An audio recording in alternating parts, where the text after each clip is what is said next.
Chapter 7 of the Constitution,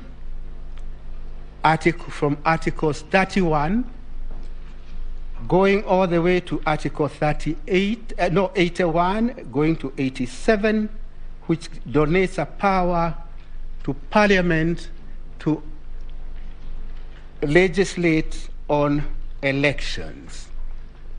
I would immediately say this, Madam Chief Justice.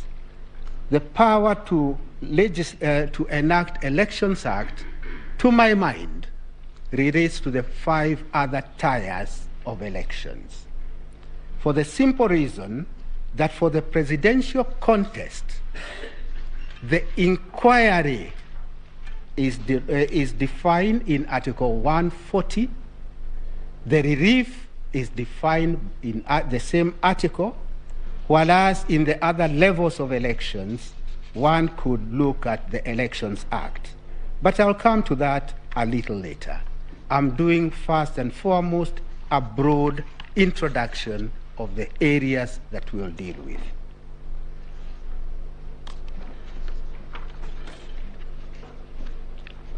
As I indicated, the scope of inquiry of a presidential contest is defined in Article 140. Before you are 8 petitions. They have mutated.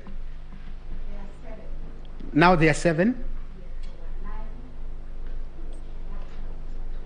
Oh, very well. Thank you. They have mutated to a large extent, particularly the primary petition.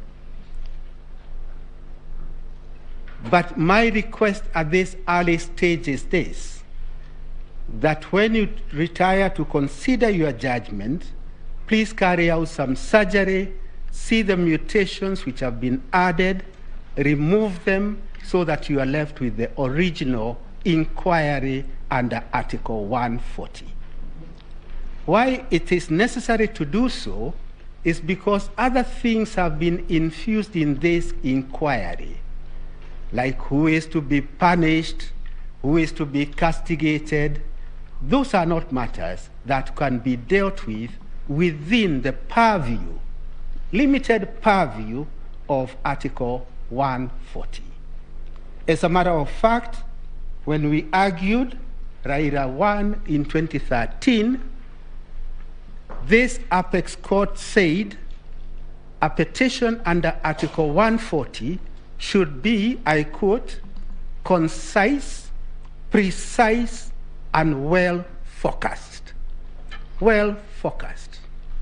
It cannot be a meandering, never-ending saga involving other persons other than the inquiry which is specified in Article 140. As I indicated, since elections were held everywhere, that legitimacy then translates to the following. The people of Kenya did express their sovereign will.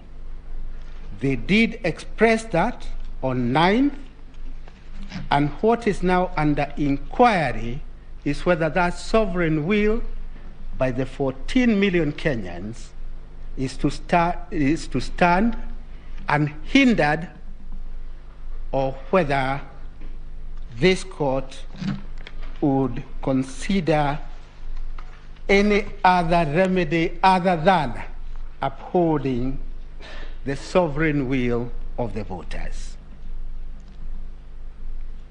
Madam Chief Justice, just barely 2 years ago, Ghana was in the same position that this court is in. They held their elections.